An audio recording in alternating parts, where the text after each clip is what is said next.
दोस्तों, अगर आपके बनते हुए कार्य बिगड़ जाते हैं, घर में धन नहीं टिकता, आप अपने पितरों को प्रसन्न करना चाहते हैं, पितृदोष काल सर्प दोष से मुक्ति पाना चाहते हैं, शनिदेव का आशीर्वाद प्राप्त करना चाहते हैं, तो दोस्तों सर्वपित्र अमावस्या, शनि अमावस्या और सूर्य ग्रहण के अद्भुत संयोग पर कुत्ते को यह एक चीज जरूर खिला देना। आपके सारे काम बनते चले जाएंगे, बड़े से बड़ा कष्ट संकट दूर हो जाएगा, पितरों का आशीर्वाद प्राप्त होगा, मृत्युदंड पितृदोष तुरंत ही दूर हो जाएगा, साथ ही शनि दोष और कालसर्प दोष से भी मुक्ति मिलेगी।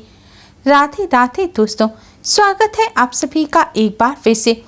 दोस्तों, वैसे तो सर्वपित्र अमावस्या हर पितृपक्ष में आती है, लेकिन इस बार की सर्वपित्र अमावस्या बहुत ही अद्भुत मानी जा रही है, क्योंकि इस बार सर्वपित्र अमावस्या 14 अक्टूबर दिन शनिवार को है।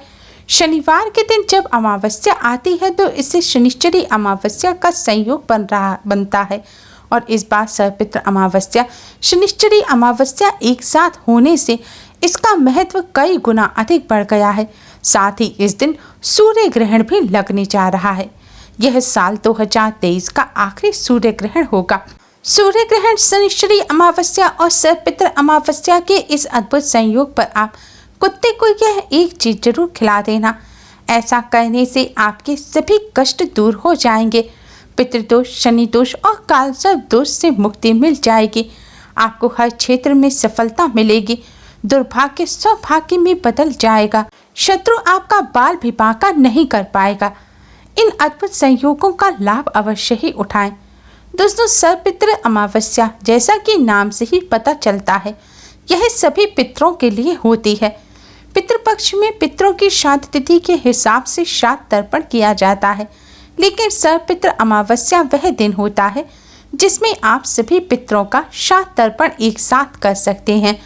जिन पितरों की श्राद्ध तिथि आपको मालूम ना हो, या फिर जिनकी अकाल मृत्यु हुई है, या जिनका श्राद्ध आप पितृपक्ष में करना उनकी तिथि पर भूल गए थे, उन सभी पितरों का श्राद्ध आप एक साथ सर्वपित्र अमावस्या पर कर सकते हैं।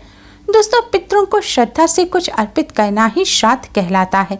अगर आप ज़्यादा कुछ ना कर सकें तो भोजन बनाकर आप गाय, कुत्ता, कौवा, चींटियों को जरूर दें और ब्राह्मण के लिए भी भोजन निकालें।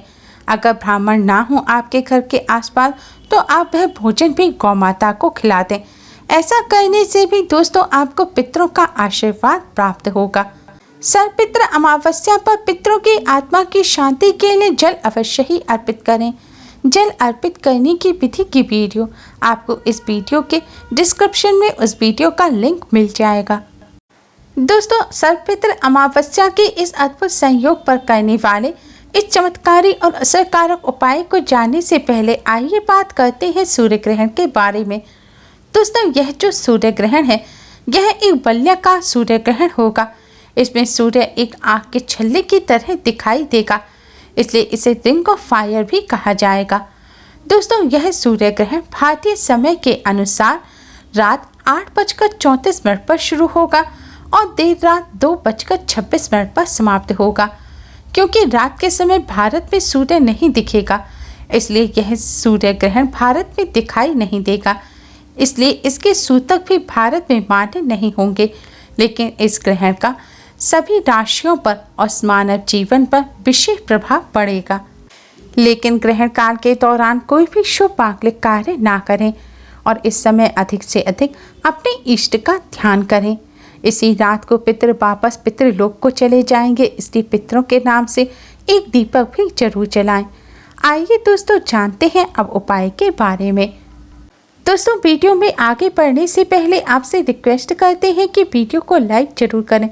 पितरों का आशीर्वाद प्राप्त करने के लिए कमेंट बॉक्स में जय पितृदेव जरूर लिखें और चैनल को सब्सक्राइब कर बेल आइकन को जरूर दबाएं। उपाय करने के लिए स्नान करके स्वच्छ वस्त्र धारण करें। इसके बाद आप अपने रसोई घर की सफाई करें। फिर आप स्वच्छ जल से आटा मढ़ें।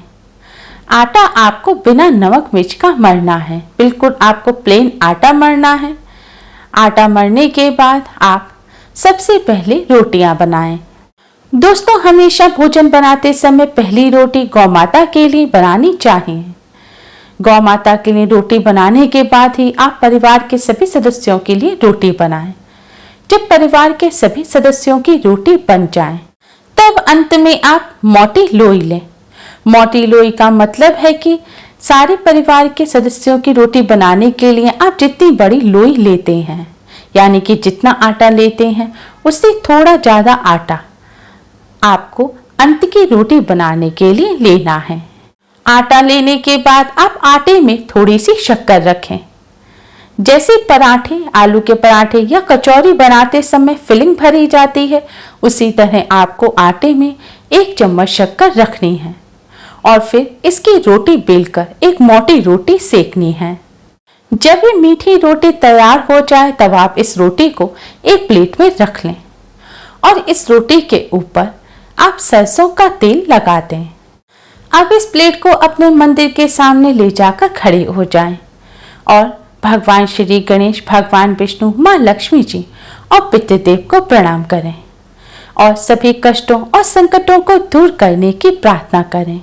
शनिदेव को प्रणाम करें और शनि दोष को दूर करने की प्रार्थना करें। पितरों से जाने अनजाने में की गई अपनी सभी गलतियों की क्षमा मांगें और पितृ दोष को दूर करने की भी प्रार्थना करें और यमदेव को प्रणाम करें। यमदेव को प्रणाम करने के पश्चात अब आप इस रोटी को ले जाकर किसी काले रंग के कुत्ते को खिला दें। अगर काले रंग का कुत्ता ना मिले तो आप किसी भी और कुत्ते को भी इस रोटी को खिला सकते हैं। दोस्तों, शास्त्रों में बताया गया है कि श्राद्ध पक्ष के दौरान पितृ पशु पक्षी के माध्यम से हमारे करीब आते हैं। मान्यता है कि पितरों तक भोजन पहुंचाने के लिए चींटी, कौवे, स्वान, गाय व देव को भोजन कराया जाता है। यह भी मान्यता है कि यह पांचों पंच तत्व के भी प्रतीक हैं।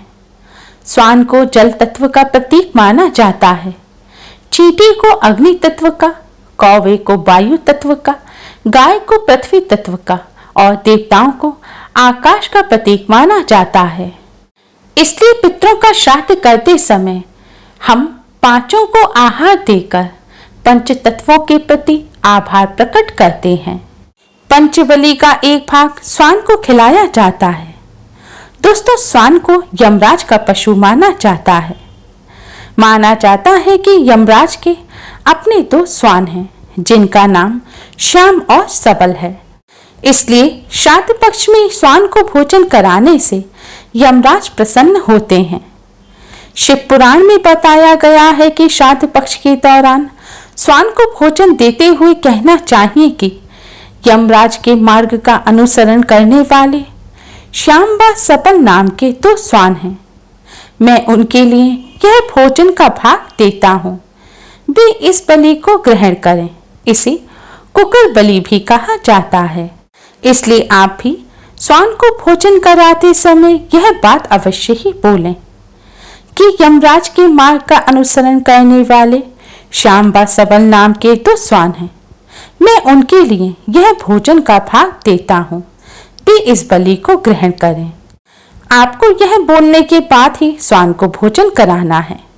स्वान को रोटी देने के बाद आप हाथ जोड़कर स्वान को प्रणाम करें, यमराज को प्रणाम करें और भैरव भगवान को भी प्रणाम करें। स्वान को भैरव महाराज का भी सेवक माना जाता है। स्वान को भोजन कराने से भैरव महाराज प्रसन्न होते हैं और संकटों से भक्त की रक्षा करते हैं। जो लोग स्वान को भोजन कराते हैं उन्हें शनि देव की भी कृपा प्राप्त होती है और शनि दोष से राहत मिलती है।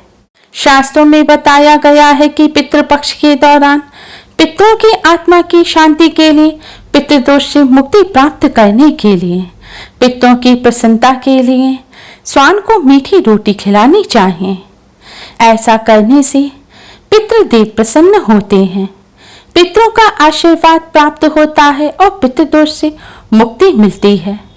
स्वान को इस तरह भोजन कराने से सभी तरह के संकट दूर हो जाते हैं।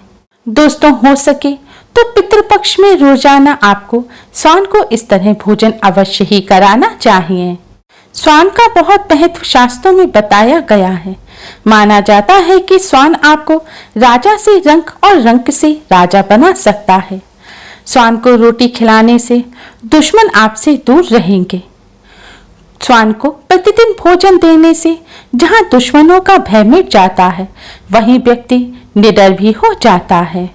माना जाता है कि जो व्यक्ति अपने घर में स्वान को पालते हैं, यानी कि कुत्ते को पालते हैं, कुत्ता उस घर के रोगी सदस्य की बीमारी अपने ऊपर ले लेता है। दोस्तों, स्वान को भोजन कराते समय इस बात का विशेष ध्यान रखें, हो सके तो पितृपक्ष में दोपहर के समय, यानी कि दोपहर 12 बजे से 1 बजे के बीच में ही आप स्वान को भोजन कराएं, क्योंकि यह समय पितरों का समय होता है। इस समय स्वान को भोजन कराने से पितृ बहुत जल्दी प्रसन्न हो जाते हैं। इस उपाय को करते समय आपको इस बात का भी विशेष ध्यान रखना चाहिए, आपको स्वान का कभी भी अनादर नहीं करना चाहिए। जैसे कुछ लोग होते हैं जो रास्ता चलते कुत्तों के ऊपर पत्थर फेंकते हैं, या फिर अपने घर में कुत्ते पालते तो हैं लेकिन उन्हें लात से मारते हैं।